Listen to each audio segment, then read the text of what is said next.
German Defense Minister Boris Pistorius. Now, this might be a little bit of annoying audio here, but I don't speak German, and maybe you don't.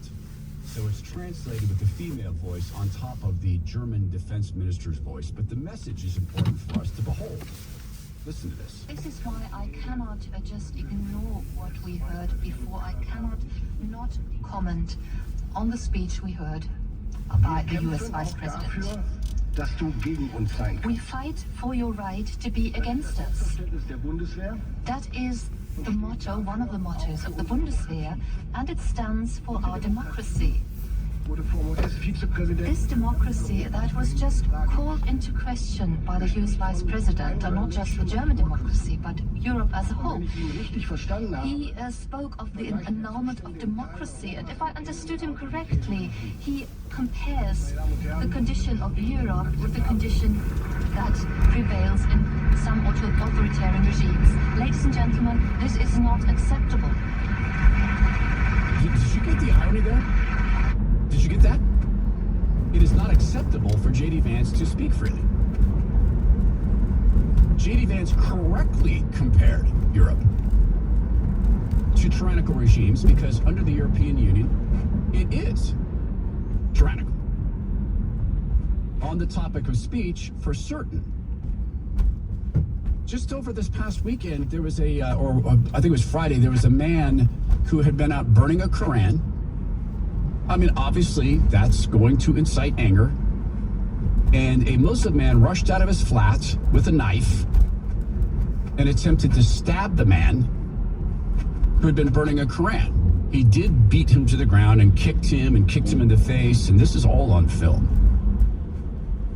The man who came out and tried to stab him, thank God didn't get that done, he was arrested, he's been charged with some things, and let go.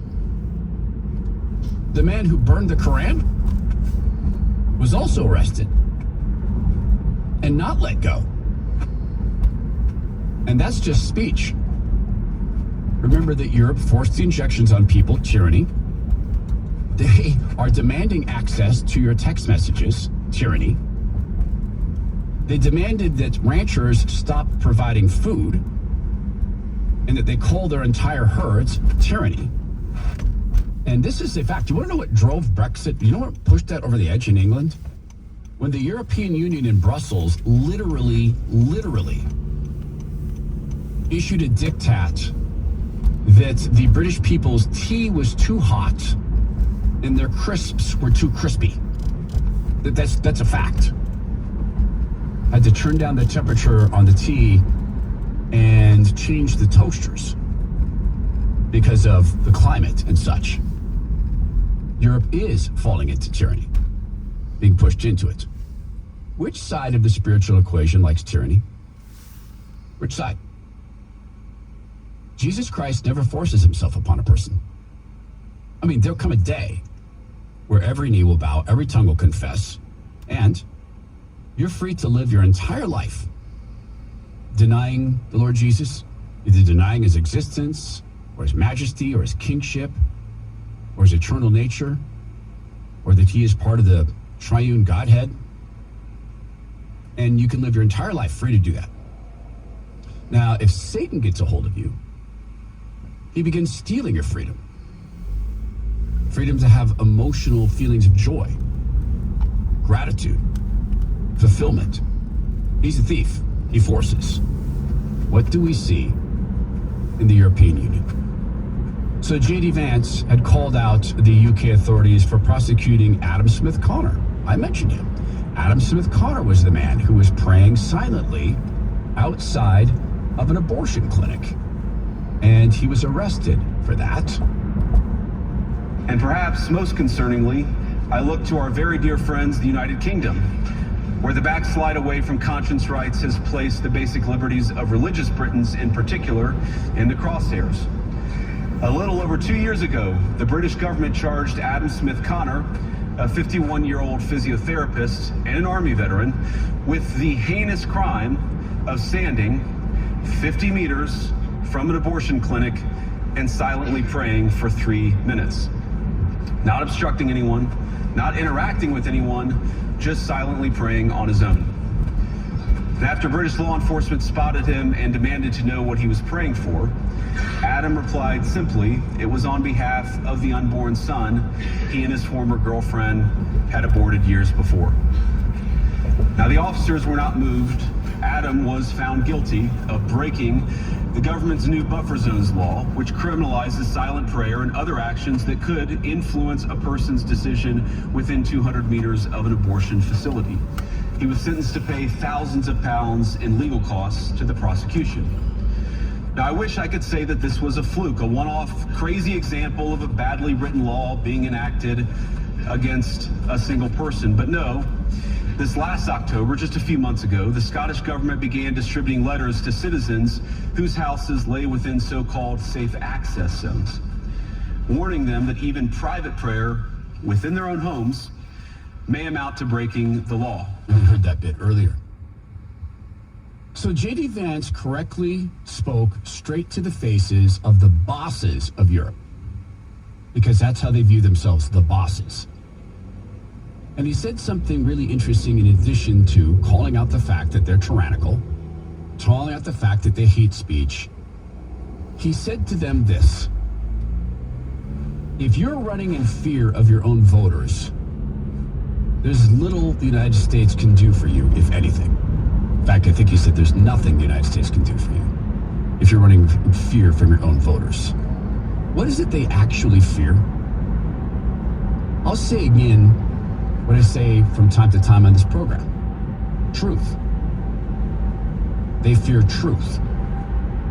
They fear the truth about mass migration because everybody sees it has destroyed Europe, because it is not controlled.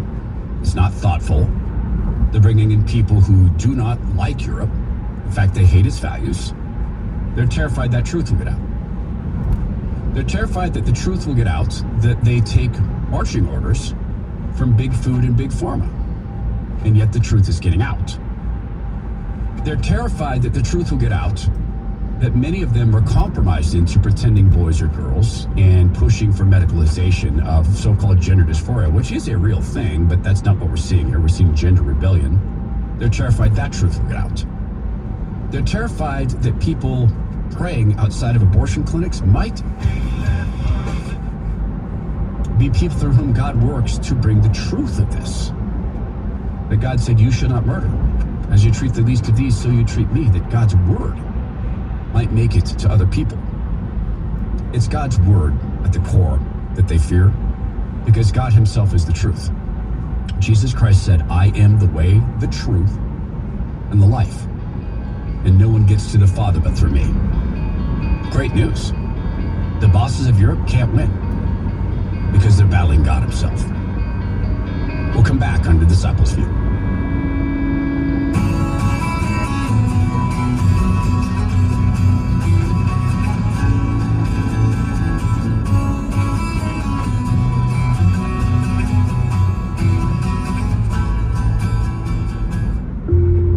What we believe about the Bible is based on what we believe about its source. The God Who Speaks, the award-winning documentary from the American Family Association, is now available in a special limited edition DVD set. This release includes a Sunday school curriculum and 2 hours of additional footage. Go to thegodwhospeaks.org to get your copy today. thegodwhospeaks.org. The American Family Association's mission is to inform, equip, and activate individuals to strengthen the moral foundations of our culture. We also support the church. Our goal is to be a leading organization in biblical worldview training or cultural transformation. AFA believes that all men and women, whether in private or public, should be free to exercise their faith without hindrance from the government. Thank you for standing with the American Family Association. The words you are about to hear are taken from letters sent in by members to the Trinity Debt Management Program. Dear Trinity, today I'm making my final credit card payment. Before I came to you, I was in a constant state of anxiety and panic, but now there is hope for my family's financial future. Working with Trinity made me understand that I'm not alone. You really do help people. Your kindness will never be forgotten. Without Trinity support, I would not have achieved my lifelong goal of becoming debt-free. We saved a lot on interest and penalties, of course, but the reward was the gift of human kindness. Trinity has carried me through a very difficult time in my life. You're amazing. I used to feel so anxious and hopeless. Now I feel grace and peace. God bless Trinity as you continue to help others become debt-free. If credit card debt has you down, call Trinity at 1-800-788-1813. That's 1-800-788-1813. I did wrestle with God immediately. Leslie Leyland Fields on Focus on the Family Minute describing the pain of her unexpected pregnancy. You know, all of those fears and anxieties, I am aware that God is with me right now in this moment, and I'm complaining, I'm lamenting, I'm saying all these things to Him. And yet there's also this very clear sense that, oh my goodness, God, what are you doing? It's not what have we done. It's not what mistake have we made. It's God, what are you doing here? And even as I said that, I even had a sense of what the answer was. And, you know, in some tiny part of my heart, there was a sense of relief of knowing, okay, God, this is what you want. You can hear all of Leslie's amazing story at FamilyMinute.org.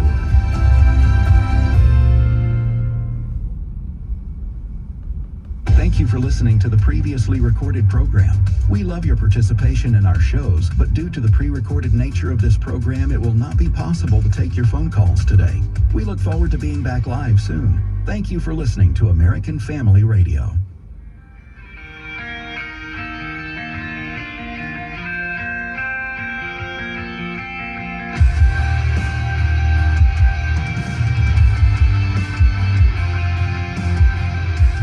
Appreciate you listening to Disciples View. I'm Todd Herman. That's Randy back there behind the scenes. Thank you, brother, for always being there, making sure things work well. So many people behind the scenes at AFR. I hope you get a chance to meet them someday. We should have Randy on.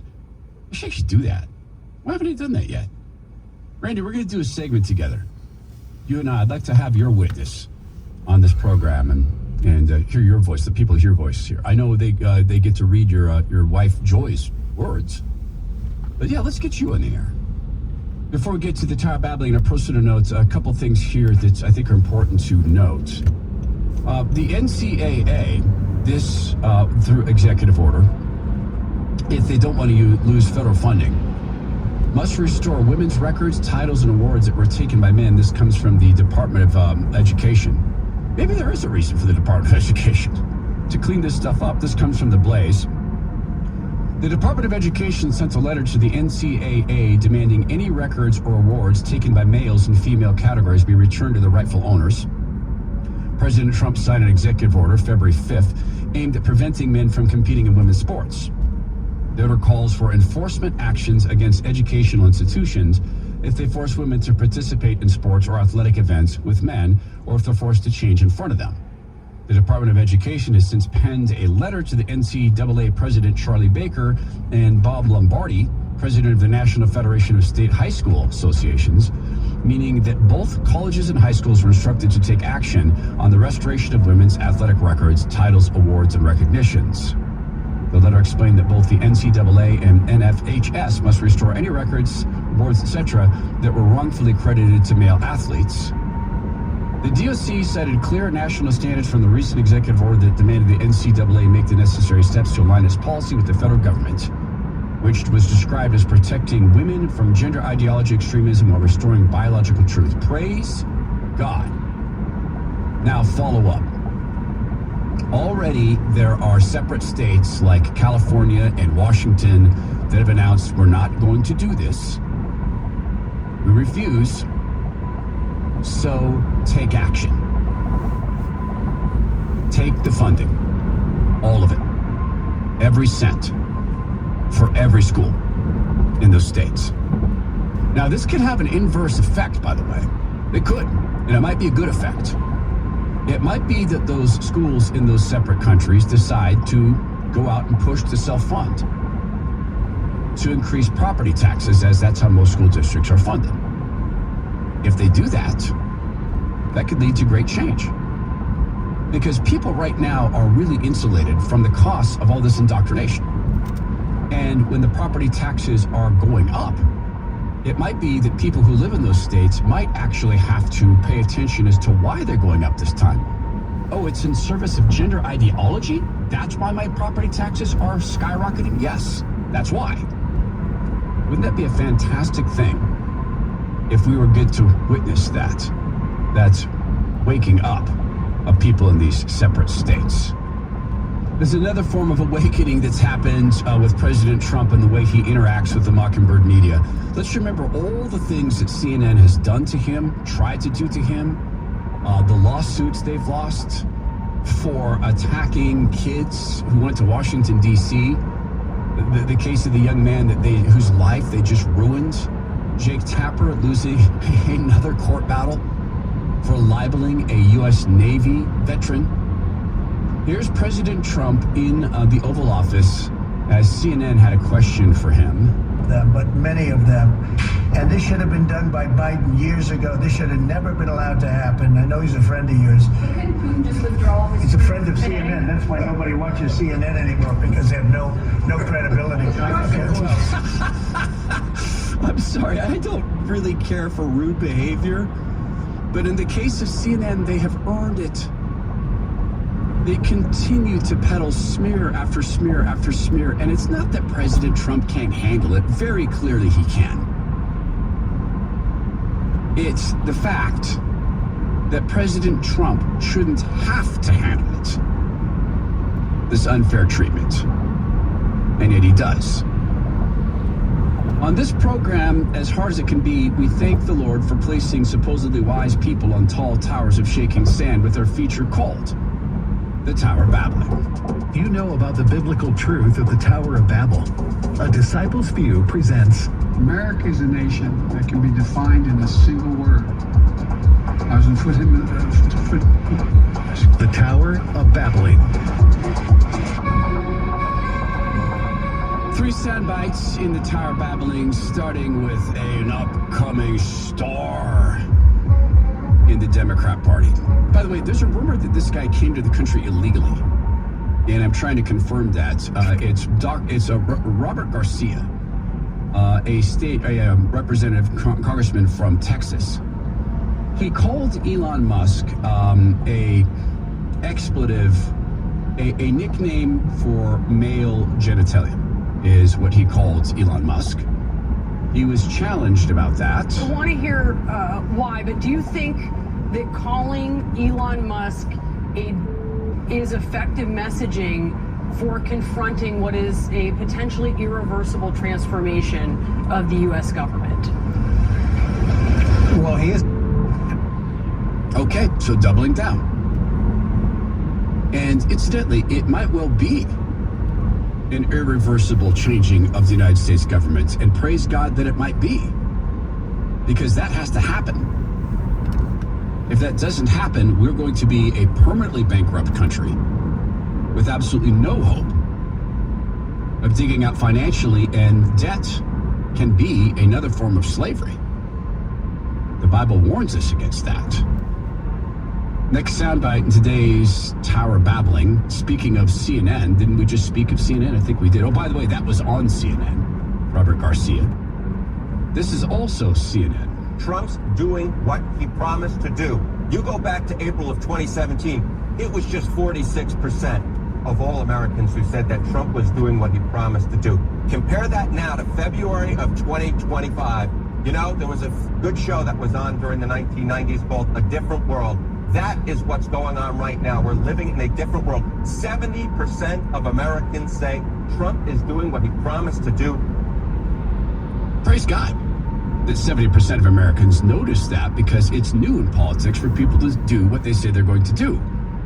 Barack Obama, our last soundbite, found some government spending he didn't like. One of the commitments that I made to the American people was that we would do a better job here in Washington in rooting out wasteful spending. We don't need to wait for Congress in order to do something about wasteful spending that's out there. Huh. He didn't need to wait for Congress. Imagine that. And that's a wrap for today's Tower Babbling. That was the Tower of Babbling. Whoa! That is news. On A Disciple's View.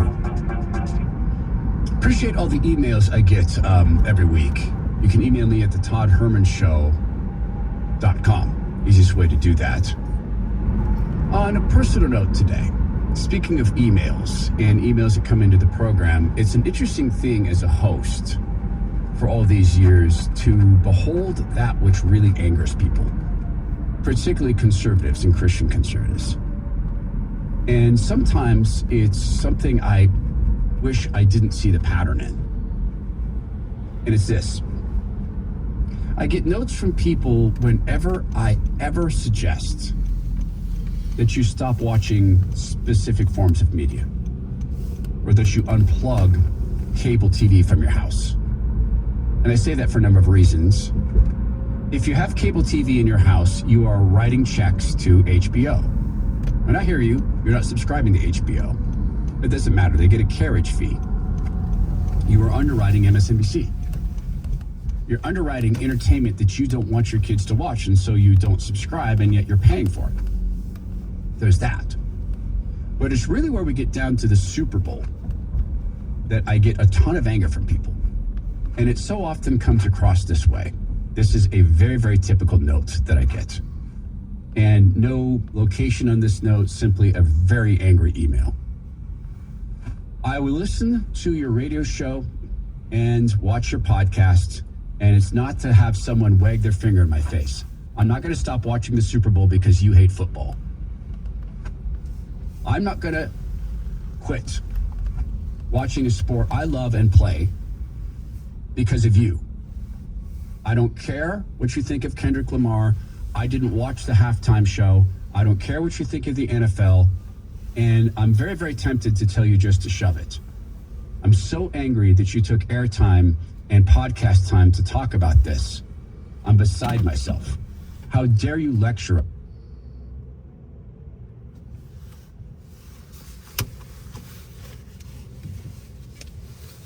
I responded, and I'm responding now. Why did that make you angry? Of all the things that we talk about on this program and on my podcast, why did that one cause you to write? Because to my recollection, and I searched my emails, this is the first time I've ever heard from you. So what was it in your spirit that caused you to become so angry? What I said in this discussion about the Super Bowl was why I don't watch. The reason I don't watch is because the NFL caused one of my dear friends to be fired for speaking biological truth. He's since passed on and gone to the Lord. His name was Dory Monson. God rest you, Dory. I don't watch the NFL because they actively push the COVID shots and the silly, ridiculous, made-up social distancing and the masking. And they push the notion that men are women. They give money to these causes. I can't watch that. I can't support it with my dollars. But it's so interesting that you wrote into your note that I hate football. I'll tell you on the personal notes here, I loved that game. If you've never played football, tackle football, I could understand why you might not want to. It might look like a painful game, but I loved that game. I love the feeling of team. Something magical about football that I don't think exists with other sports. I've never played basketball, so maybe I'm speaking out of turn here. I wrestled, played football, did a little track.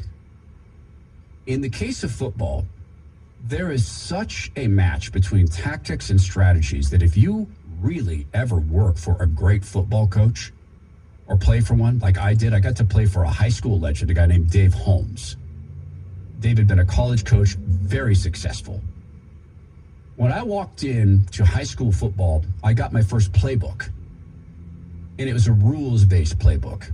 If that, then this. If the defense changes this way, then this. We had to take tests as offensive linemen. We had to take cognitive tests to be able to start on the offensive line. Not about football, cognitive tests. He wanted to make sure we were smart enough to understand the playbooks because of all the audibles that could be called, all the gaps we had to cover. That was one of the most thrilling discoveries I had about football. When I got asked to play center, What they told me is you have to run the offensive line. You have to be able to check every single play. You have to be able to call out your guards and tackles for blocking assignments. You need to be able to back the quarterback up in this way. The quarterback of the offensive line. I love that role.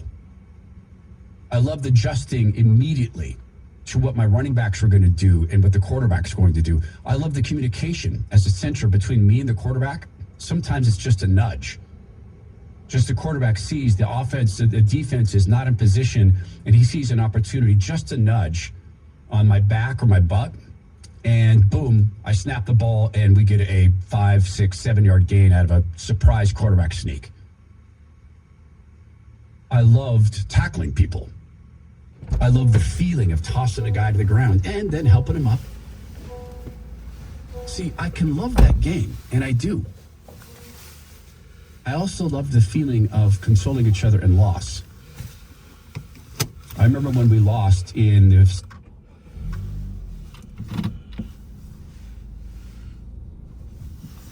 very, very good team. I probably 8, 9 guys.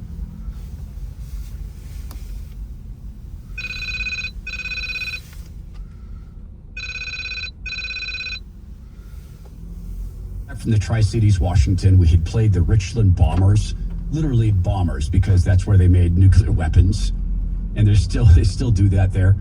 So the Bombers, they until recently had the mushroom cloud. That was their actual helmet thing, the logo on their helmet.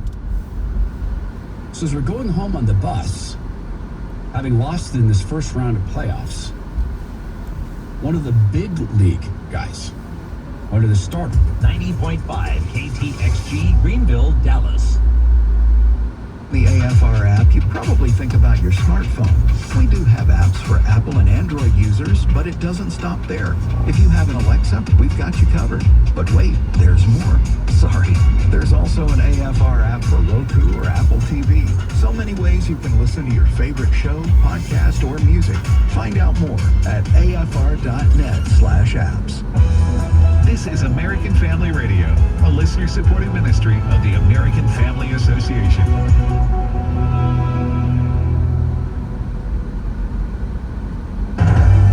For American Family News, I'm Chris Woodward. Stay safe and off the roads today if you're in one of the regions with ice and snow. If you have to get out, be sure to drive slowly and expect delays. Meanwhile, be in prayer for recent storm victims as they're still dealing with damage from recent tornadoes and floods. President Trump's nominee for Labor Secretary had a confirmation hearing today. Lori Chavez DeRemer is a former representative from Oregon who promises to do Trump's agenda. Still, Louisiana Senator Bill Cassidy had concerns about Chavez DeRemer's past support for pro-union measures known as the PRO Act. Workers should have the freedom to decide if they wish to join a union or not. The PRO Act would eliminate this freedom, allowing workers to be coerced and intimidated into unionization. In recent days, pro-life groups also voiced concerns about Chavez DeRemer because it was made public that she worked at a Planned Parenthood in the late 80s and 90s. A Texas university has taken down guidance from its website on how to interact with Immigrations and Customs Enforcement, or ICE, agents on campus. AFN's Bronson Woodruff has more. The University of Houston downtown removed the page from its website this month. Campus Reform's Adam Elwinger teaches at the university. He wrote his university's guidance did not ask faculty to go against or defy ICE agents, but that, quote, it does seem designed to delay their access to certain spaces within the university and to complicate identification of any particular person that agents may be seeking, end quote. AFN talked with Jessica Vaughn, Director of Policy Studies at the Center for Immigration Studies. Well, this move by the University of Houston downtown to respond with some guidance about how they want staff of the university to give ICE a hard time if they were ever to show up looking for deportable aliens is pretty interesting. First of all, it's kind of a knee-jerk reaction, like, oh my gosh, we have to stop this activity. But when you think about it, it really is problematic because what they were essentially doing was setting up one set of rules that they would follow for local police or other law enforcement agencies and a different set of rules for ICE. And what that implies is that immigration enforcement is somehow not legitimate, not important, or something that must be resisted, which is, first of all, contrary to the law and common sense. Vaughn said what most people want is for immigration to be enforced fairly. She said in the long run, this kind of fear-mongering is really counterproductive to the university community because they're creating fear where it should not exist. I'm Bronson Woodruff. Well, the Southern Baptist Convention is asking Congress to, at long last, cut off all tax dollars to the nation's leading abortion provider. AFN Steve Jordahl has this story. For years, more than $700 million tax dollars has been funneled to Planned Parenthood to kill a lot of the next generation of Americans. And for years, pro-life groups have been begging Congress to turn off the spigot. Brent Leatherwood of the Southern Baptist Ethics and Religious Liberty Commission says now is our best chance ever. See, it's the appropriate time, A, because Republicans now control the U.S. House of Representatives, the U.S. Senate, and the White House, but also because functionally we're in the reconciliation process. Not to mention, Congress is in a cutting mood, given the Trump administration's effort to cut executive branch spending. In a separate conversation, Leatherwood says it's unacceptable for the U.S. to fund abortions. It is egregious that taxpayer funds continue to flow to an organization that profits off of death. He says it'll streamline the budget process going forward. One of the things that we continually do each year, we always make sure that that the Hyde Amendment, for example, is put into those spending bills. If we take the step now to defund Planned Parenthood, that will make sure that we don't have to have that conversation again. And the SBC is asking for your help. We are asking Southern Baptists and Christians to add their name to our letter, and we are going to direct that to the relevant committees of Congress. Go to erlc.com to sign on. I'm Steve Jordahl. In final news, troubled electric vehicle maker Nikola has filed for Chapter 11 bankruptcy protection. Find that story and other news of the day on afn.net. Thanks for listening.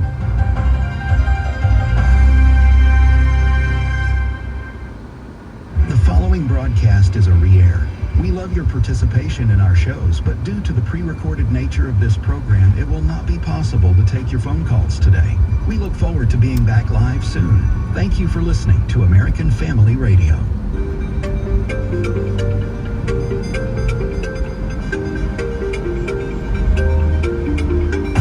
We inform. Religious freedom is about people of faith being able to live out their faith, live out their convictions, no matter where they are. We equip. Sacred honor is the courage to speak truth, to live out your free speech. We also rejoice in our sufferings because we know that suffering produces perseverance, perseverance, character, and character, hope. This is At the Core on American Family Radio. Welcome to At the Core with Walker Wildman and Rick Green. I'm Rick Green, America's Constitution Coach. It's Tuesday afternoon. Thanks so much for joining me. I'm with you Tuesdays and Thursdays. Walker with you Monday, Wednesday, and Friday. But listen, every day for an opportunity to stay up to date on what's going on out there and get that biblical perspective, but a little bit of, a strategy, little strategery, as George W. used to, we jokingly would say. But just thinking about how to make a difference and not just waste our time, certainly not just sit on the sideline. I know if you're listening to this program, you're not going to do that, just sitting on the sideline enjoying, basking in the blessings of liberty while someone else pays the price, bears the burden, does the hard work. That's not you, or you wouldn't be listening to At the Core, because here we take action, we get involved, and going to be, of course, having some very specific action plans for everyone to participate as we get closer and closer to that 250th birthday of the nation, July 4th, 2026. We want to spend 2025 laying the groundwork, rebuilding the walls, using the right bricks, the right mortar to build the walls strong for future generations. And so we're going to be helping you do that locally by getting you good information on how to get in God We Trust, the national motto at your local government entities, how to get the Ten Commandments back in your schools and at your courthouses, and all these other religious liberty opportunities, but also just educating your friends and family and neighbors, yourself. That part of the foundation has got to be laid, because there's just too much poison that has been poured into the culture over the last 40 years to think that the president can just sign that away with an executive order. No doubt, I am loving his leadership right now. I am loving the steps that he's taking to restore the country, restore the Constitution, restore the rule of law. The fact that he's using executive orders and doing them in a constitutional way, not overstepping the boundaries of what he's been empowered to do through the Constitution. We, the people, of course, doing that, and then through Congress and the laws that they passed, giving certain authorities to the executive branch, which the president is in charge of, and that's what an executive order is all about. It's telling the executive branch what to do. It's not telling us as Americans what to do. It's telling the employees of the federal government who work for the president. I know you might say, they work for the people. Yeah, but the president is their manager. The president's in charge of the executive branch and has to make these decisions. And so one of the things the executive branch does is, unfortunately, dole out trillions and trillions of dollars, and has, not as much leeway as the president should have to stop waste and abuse. I think constitutionally has complete leeway to do that and not send checks that are fraudulent or abusive of the system or whatever.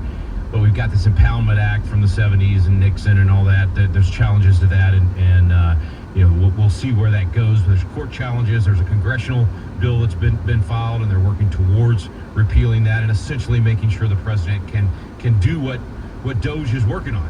When Elon Musk points out $100 million being wasted here or $2 trillion or $2 billion wasted there, that the president can run that to ground and not spend it again, not just send the check because of some archaic 70s law that was intended to stop abuse is now being used to further that abuse. And so those are all the kind of complicated in some ways, but yet simple ways that the president is turning the tide very quickly.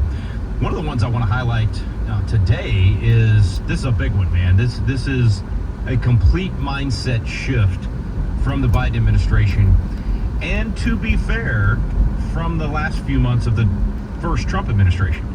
But let's not forget that the made up by Pope Fauci and his sidekick Birx, the made up 6-foot rule, the made up, lies about masks that aren't needed, then they're needed, and then the world's going to fall apart if you don't wear 5 of them. I mean, all of the insanity that happened in Trump's White House. So let's just not, I'm sorry, I just have to keep reminding us of that so that you don't think I'm just a Biden basher. I'm going to bash bad policy no matter where it comes from. And so those last few months of the first Trump administration, there was some insanity going on in his own administration. I'm not sure he was for it. I think he was kind of drug kicking and screaming to a lot of those press conferences, and it was in some ways a no-win situation, though I think he could have, if he were the Trump of today, he could have put a stop to all that nonsense. But, those things had to happen, folks. That was God's way of getting us to have to go through the fire so we would be refined. But one of the things that he just did a couple days ago, and I haven't had a chance to talk about it because I think it was Friday afternoon when he did it, is this, all of these schools, if you remember, these colleges were doing these absurd vaccine mandates and mask mandates and all these other COVID mandates where they basically shut down the classroom. And then if you were smart enough to say, I'm 19 years old, I'm healthy, I don't have any comorbidities, my chance of surviving COVID if I get it is, 99.9%, really better for a 19, 20-year-old that's healthy. And frankly, I'd rather have the immunity, and I don't want to take a chance on this unknown experimental mRNA, I don't even like calling it a vaccine, but you just, if you made a rational, that's just a rational decision that you would make about any medical, choice that you might have. If that was you, well, you couldn't go to class. You weren't allowed on campus. You weren't allowed to participate. You couldn't play sports. You couldn't do this. You couldn't do that. All these mandates that were forcing people to put money in Anthony Fauci's pocket, forcing people to bow to Pope Fauci and pay off his friends and himself with all of these vaccines. Kicked out of the military, you name it. All the horrific things that happened. Well, the president had already, and we talked about it here on the program, he'd already began the process of taking care of the military. So actually saying to these folks that were kicked out of the military, not only are you welcome back, you're going to get back pay, which I think they should get the back pay and be able to be in the reserves or, anything like that and be compensated. Frankly, I think they ought to get it, get some sort of compensation even if they don't go back in at all for what happened to them. But anyway, believe it or not, it's hard for me to even think about it. It's 5 years later, folks. You realize that? It was 5 years ago, in February of 2020, when all the COVID stuff started. We started hearing about it in other places. And then, by next month, March of 2020, the complete chaos has hit, and there's no sanity left in the world, it seems like. And so 5 years later, some of these schools still have COVID vaccine mandates. Can you believe that? I mean, I can't. The fact that you can't look rationally at the scientific data and come to a better conclusion that you can't come to class if you don't get the COVID vaccine tells me you're either a moron or you are so sold out to the quote-unquote expert opinion that you've created a religion out of that you do not use your faculties. You do not think. And therefore, you shouldn't be at the helm of an educational institution. You certainly shouldn't be the one that is shaping the minds of the next generation. And yet, here we are. And so the president issued an order on Friday saying no more. No more COVID vaccine mandates. And if you're doing that at your school, no federal funding. Now, I am personally of the opinion that there should be no federal funding anyway for education. There's nothing in the Constitution that gives the federal government any authority over education or any authority to even fund education in any way, let alone have mandates. And so that's where we should be ending up. And the president's working on that too. He's actually talking about, ending the Department of Education, which every president since Jimmy Carter created the Department of Education, every Republican president has said they would do that. Ronald Reagan said he would do it, didn't accomplish it. George W. Bush said he would do it, didn't accomplish it. George H.W. Bush, George W. And it just hasn't been done. No, for whatever reason, they get there, and there's just too much of an entrenchment, and there's too much, it's for the children, and all these lies. I think Trump's going to do it. I really do. I think he's going to get rid of the Department of Education. So maybe we'll get to the point where the federal government doesn't fund anything in the education sector. Now, that also means not just the Department of Education. Most of what the Department of Agriculture does is pay for school lunches. Why is the federal government paying for lunches for kids? I don't care how rich or poor you are, federal funds should not be used to pay for your lunch. There should be local churches helping to do that, local community solutions to that. That's a much better way to do it, and all the data backs me up on that. It's twice as effective when you do those kinds of things locally in the private sector, not when government does it. Government is lousy at taking care of the poor, absolutely terrible at it. Actually ends up creating more of the poor, actually ends up keeping most of the money, and only 30% ends up getting to people that are in need. So government's just not the right vehicle. If you're truly compassionate, if you truly care about those kids, if you truly care about people that are in need, you should be against government involvement in that and absolutely for doing it yourself or your local church or finding a local food pantry or Meals on Wheels or whatever. But you get out there and do it yourself, not have government do it. Education's the exact same way. Get government out of it completely. So I don't think it should be involved at all, but in this particular case, the money is a weapon, and it is because it has been appropriated, and it is in the hands of the president. I think he should use it to get good policy and protect the people that are supposed to be on the receiving end of these things, which are, of course, the students themselves. And so those students now being able to not have to do this COVID vac, being literally bribed into injecting your body with this junk. Thank you, President Trump. This is a very important executive order here, reversing these mandates and using the hammer. I mean, that's what he has to do. This is the only thing these people understand. They only understand power and money, and you have to use the power when you have it. The American people have given this power to Donald Trump. They have said to Donald Trump, clean up the mess. They've said, we want the bull in the china closet. You look at the polling data right now, it's off the charts. I mean, it's 60 plus on virtually everything that he's doing. All of these big things he's doing, 60 plus, the border,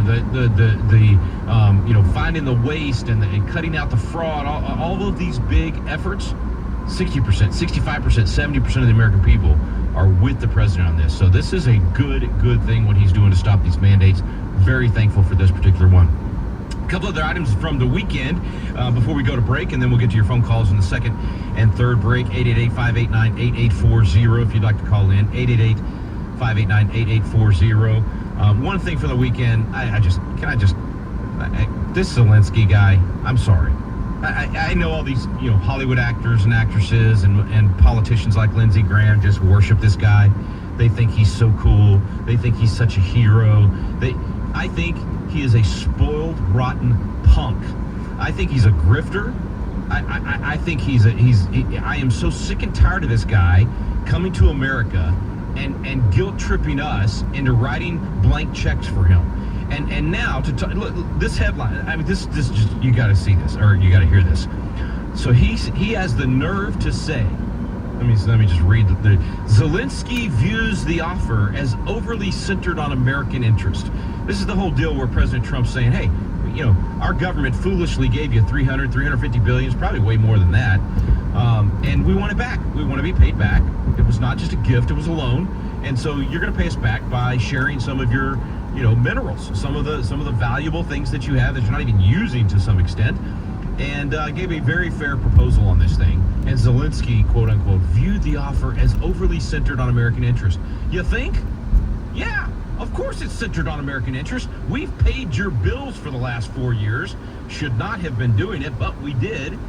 Yeah, we'd like to be paid back. Thank you very much, because we're broke. We didn't have the money to give you. Should not have given it to you in the first place. And so that's such a turnoff to me. Zelensky views the offer as overly centered on American interest. Exactly right, it's centered on American interest. That's what we're supposed to be interested. That's what America First is all about, having a president that actually puts us first. So I'd say, Zelensky, either give us the minerals, give us the cash, or we're just going to come collect. It's time to send in, the Godfather or something here and say, hey, Zelensky, I'm going to make you an offer you can't refuse. Did I just do that on the air? I think I did. I usually only do that in front of my kids. I'm sorry, I'm not Marlon Brando, but I love his character in The Godfather. And I think that's what Donald Trump should just channel The Godfather and tell Zelensky he's got an offer and he can't refuse it. He just can't, because it's the only way he's going to survive. And by the way, I mean, I think that's what people want out of Donald Trump. That's the Donald Trump we're looking for. All right, come on, guys. Let's get our money back from the Ukraine, and let's stop sending them more money. Back in a moment. Would love to hear your thoughts when we come back from the break. 888-589-8840. I'm Rick Green. You're listening to At the Core with Walker Wildman and Rick Green.